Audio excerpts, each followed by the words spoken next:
Hey Merfolk fans, I'm Joe. Thanks very much for joining me. I'm here with a replay against Blue-Red Delver. Looking at the opening hands, I have 3 lands, AEther Vial, and a curve of 1, 2, 3. Very beautiful hand. On the opponent's side, no lands, almost certainly a mulligan. Looks like I won the die roll and will be on the play. Let's see if the opponent does in fact mulligan. He does, this time having 3 lands, Vapor Snag, Delver. Turn 1 Delver is great. That's what they always want. They want to play it, flip it, and just get that 3 damage clock going. And a Snapcaster. Pretty solid mull to 6. Let's see if the opponent likes his Scry. He does like it. We'll get to see what that is on his draw step. I'll open with Island into AEther Vial. The opponent drew another Delver of Secrets. Pretty nice. Opponent took 2 life to put a Steam Vents into play and cast Delver on turn 1. Harbinger is particularly excellent against Delver decks. This turn I played a Wanderwine Hub and an Island Walk Lord. Harbinger, I was saying, is particularly good against Delver decks because they have to do so much work to flip it. They have to reveal an instant or sorcery on their upkeep, and then if this guy gets bounced, they have to play him again and then flip him again. So bounce spells are great against Delver. Let's see if he flips. Oh, there's a Lightning Bolt. It's unfortunate. So this guy's already flipped. I do have a Cursecatcher if the opponent doesn't play his spells at the correct time. He's going to Bolt the Lord. That'll resolve. He gets in for 3 and plays the second Delver. I'll put Cursecatcher into play. Take AEther Vial up to 2. Drew a Master of Waves. It's great against red removal. Play out the Reejerey and swing for 2. Second main phase, I'm going to AEther Vial in this Harbinger right now and bounce that Insectile Aberration, setting it back. Okay, opponent untaps, doesn't find anything for this Delver during his upkeep. You see the downside of playing this this 1-drop is that if you miss, he's just a little 1/1. Alright, so the opponent drew a Grim Lavamancer. He's got pretty great cards against Merfolk right now. He's got Lightning Bolt in the graveyard for Snapcaster. Though, let's see, with only 3 lands, a Bolt would get countered right now by Cursecatcher, showing the value of Cursecatcher. I think the opponent's going to put out this Delver and then put out Grim Lavamancer, leave mana up for Vapor Snag probably. This of course can get countered by Cursecatcher if I think it's worthwhile. At this point, with Master of Waves as the only creature in my hand, I can't rely on drawing a land to resolve this guy, and it's so important that I get him on the battlefield. So I went ahead and ticked the AEther Vial up to 3. Even though most of the cards in our deck are 2-drops, just having a Master of Waves as the only card in hand, you really want to ensure that you get that guy out as soon as possible, and so ticking AEther Vial up here is the correct call in my opinion. So, AEther Vial on 3, we'll go ahead to my main phase. I'm going to cast this Lord. In the face of 1 blue mana, the opponent could have a Spell Snare, but again, Cursecatcher backup makes me feel really comfortable about casting this guy. Opponent might want to respond to this with Grim Lavamancer. Let's see. Well, let's see. What is going on here? Is he going to respond? Looks like he didn't respond. I guess he values this Lightning Bolt in the graveyard pretty highly. If he were to use the Grim Lavamancer right then, he would have been exiling a Lightning Bolt. If he tapped his 1 blue land here to use Vapor Snag, then he wouldn't have mana up for Grim Lavamancer. So he lets the Lord resolve. Everybody's getting a lot bigger. With the land that I untapped with Merrow Reejerey, I can provide mana to activate Mutavault, and I've got a pretty big attack coming here. I believe it's 14. It should be 4, 4, 3, and 3. 6 plus 8 is 14. Alright, the opponent does have a Vapor Snag in hand, so he might want to bounce a Lord and try to double block something. He's in a pretty tough spot right now. We'll go ahead and see how he handled it. He's going to try to Vapor Snag my Island Walk Lord. I think this is worth sacrificing the Cursecatcher. So all my guys are going to get through unblockable. The opponent can't even jump block if he wanted to. So at this point it's 4, 4, and 3. Opponent takes 10. I'm going to remind him that it's 11. And he takes 1 more, and I pass the turn. Next turn I'm going to be able to take AEther Vial up to 4 and bring Master of Waves in. So opponent draws a Steam Vents. Not optimal. He probably wanted gas there, but he does have Snapcaster Bolt. His mana is a little bit...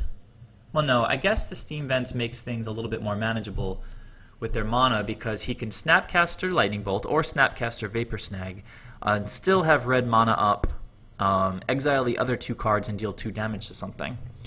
So with complete information here in the replay about what the opponent has, let's go ahead and think about what could happen next turn. Assuming even that I had no decent cards in my hand. Imagine I just had lands. I could activate Mutavault, and I'm facing down 3 3/1s with Island Walk, and the guy's at 2 right now. So if I activate Mutavault and just plan on swinging with those guys, regardless of what the opponent has, he could Snapcaster Bolt, tapping these first 3 lands here, targeting, let's say, the Reejerey. Let's say the Lord of Atlantis to take Island Walk out of the picture. He could then, use the red mana, activate Grim Lavamancer, exile Vapor Snag and Scalding Tarn from his graveyard, deal 2 damage to the other Lord.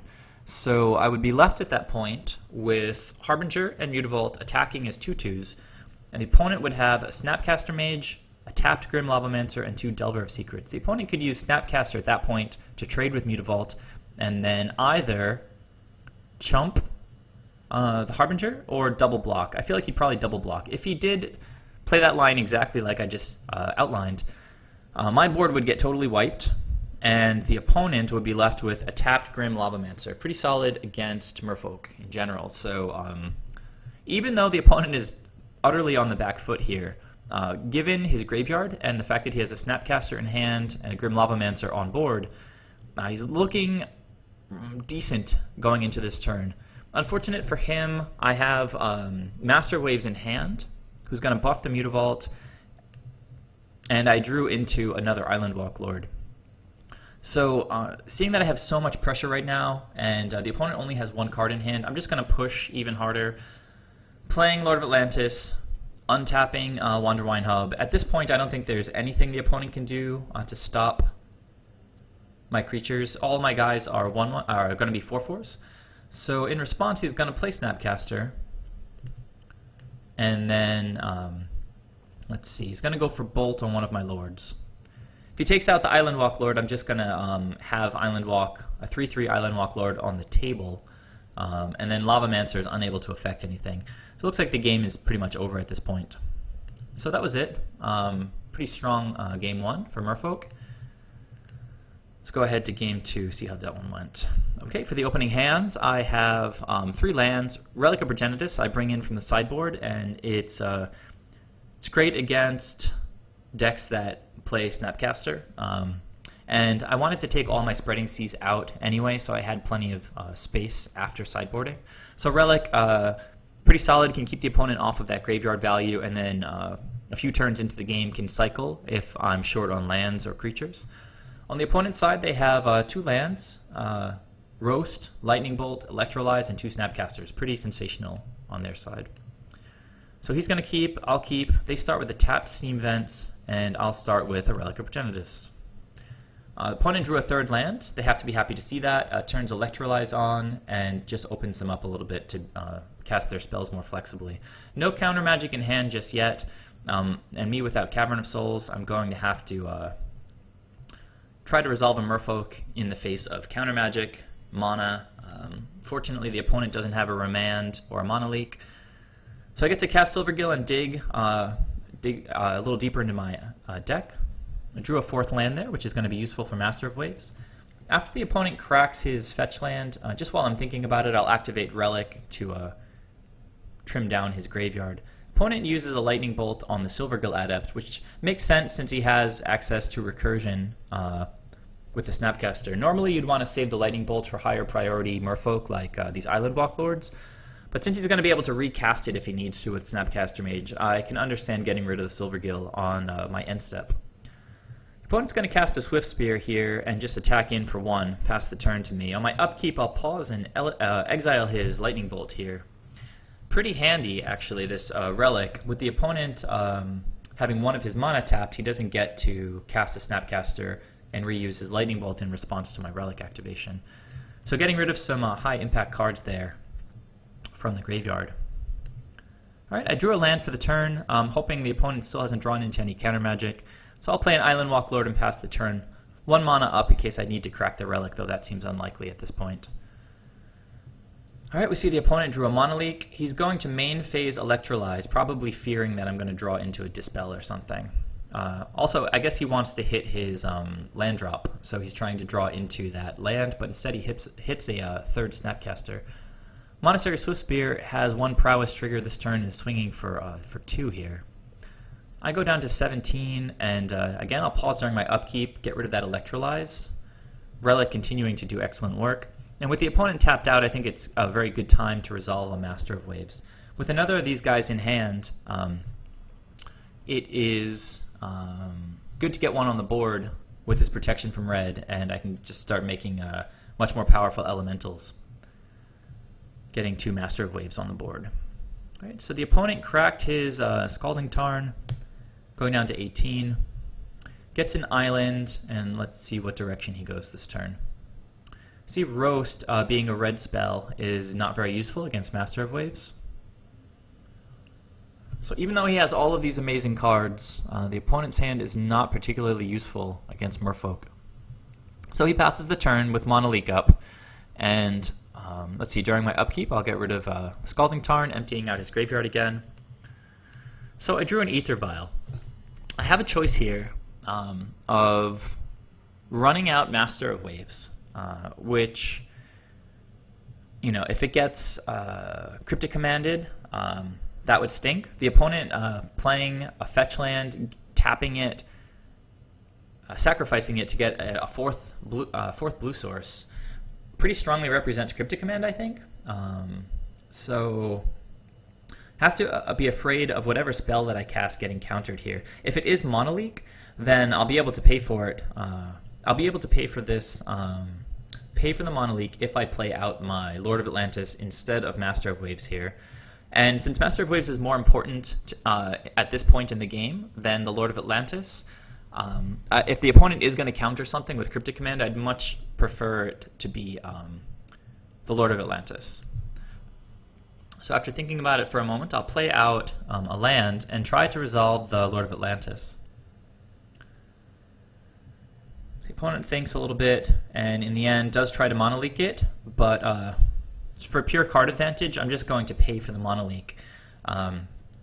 If I didn't, it would be a 1-for-1. He would trade his Mana Leak for my Lord of Atlantis. As it stands, I lose the opportunity to activate Mutavault and attack this turn, but I might not have been doing that anyway, just because Swiftspear is potentially going to be a 3-4 after 2 prowess triggers. I have to assume he has another bolt in hand or some kind of red removal. So paying for this Mana Leak, yes, I lose the opportunity to attack with Mutavault this turn, but if they want to get rid of this Lord of Atlantis, they're going to have to use another spell on it, so I'm 2-for-1ing my opponent here. Another reason to play 20 lands is, rather than 19 as a Merfolk deck, is you hit your land drops more consistently, and you get to pay for things like Mana Leak. So, yeah, I'm going to go to my attack step, swing with the Master of Waves. He takes 3, and then on my end step, is he going to deal with my Island Walk Lord? Looks like he's not. Interesting choice. Okay, so on his turn, he had the mana on my turn. I don't know why he wasted that opportunity.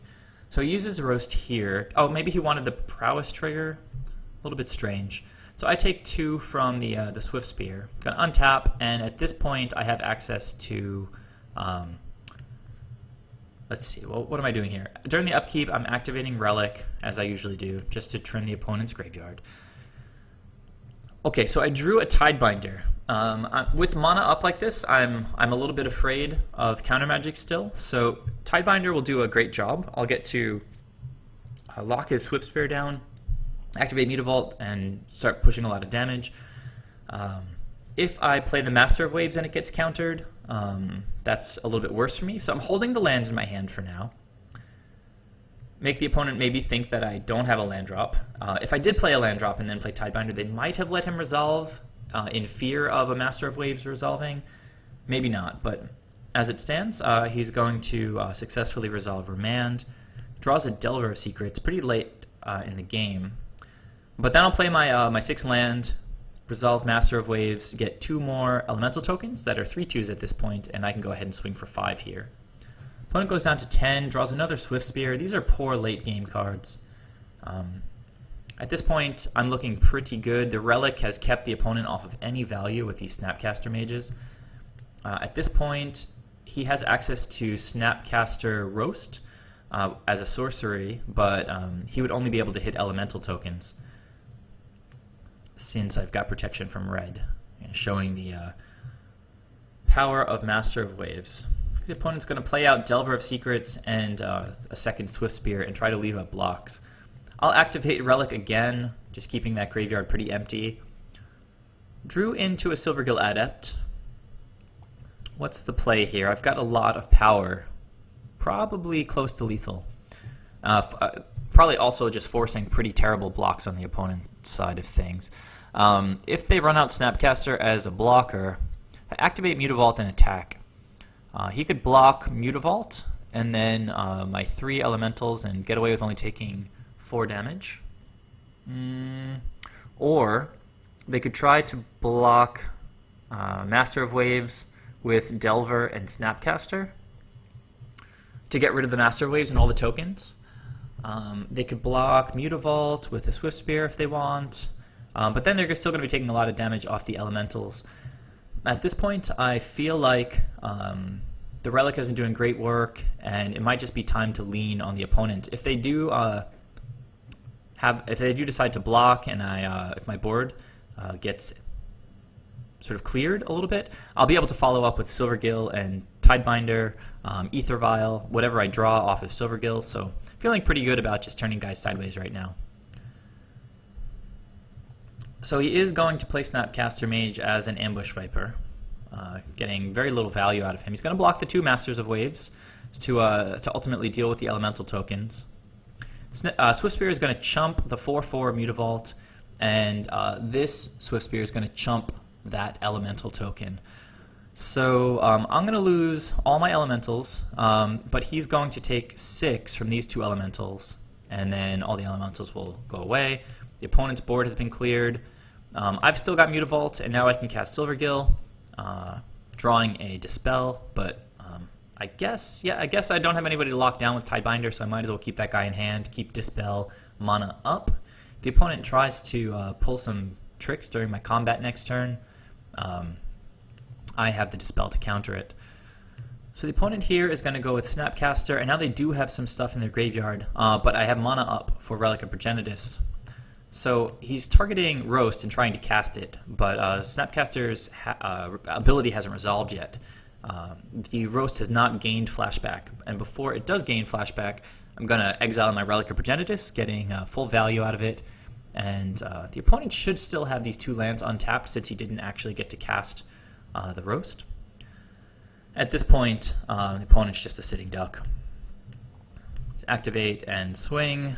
I guess he can block my Silvergill. He's going to take 3, and I've still got Dispel mana up. Drew an Izzet Charm, but I've got protection from red, and the opponent might just scoop it up. I guess they've got Vapor Snag, Snapcaster Vapor Snag, but I've got just too many threats, and I think the Dispel is ultimately going to do him in here because Vapor Snag does do a lot of work against Master of Waves. I just check at start of combat if the opponent has Cryptic Command. If he did, I'd still be able to win with Mutavault, and at this point, we're going to see Vapor Snag. I'm going to Dispel it. Now, at this point, what is he pointing at? He's pointing at my Elemental. That's a little bit weird. I think he probably wants to point at Master of Waves. So I'm going to give him the benefit of the doubt and assume that's what's going on here. So I Dispel the Vapor Snag, but he could still Snapcaster Vapor Snag and get the Master of Waves off the table and get to live another turn. So there's Dispel, and the opponent scooped. Another example maybe of scooping early. I wasn't able to activate the Mutavault since we're already in combat. I mean, obviously, I've got a ton of pressure on the opponent. I don't know what he could draw to save him there, but I don't know. I think maybe he thought that he was flashing this back because he exiled it. So I don't know. Easy to get your streams of thought crossed when you play Snapcaster. I guess the opponent was unsure if he was casting this from his hand or not, and didn't realize that he could just cast it again this turn and live to see another day. If he did cast Vapor Snag, then I would be able to follow up with something like Tidebinder Mage into Master of Waves, and then next turn Island Walk Lord, activate Mutavault, and swing with everybody. So unless he drew like exactly Cryptic Command next turn to keep sort of delaying the inevitable, he was pretty much dead. So yeah, that was Blue Red Delver. I think we have a very favorable matchup against them since Island Walk is sort of already turned on. And especially if you play Dispel in the sideboard, it does a lot of great work. So many of their spells are instant. Speed, and you can see just how much Relic of Progenitus was able to do that game. The opponent, I think, drew 3 Snapcaster Mages, and they were pretty useless for the most part. So as always, thanks very much for tuning in. Please leave any comments you might have, subscribe if you haven't already, and I'll catch you next time. See you later.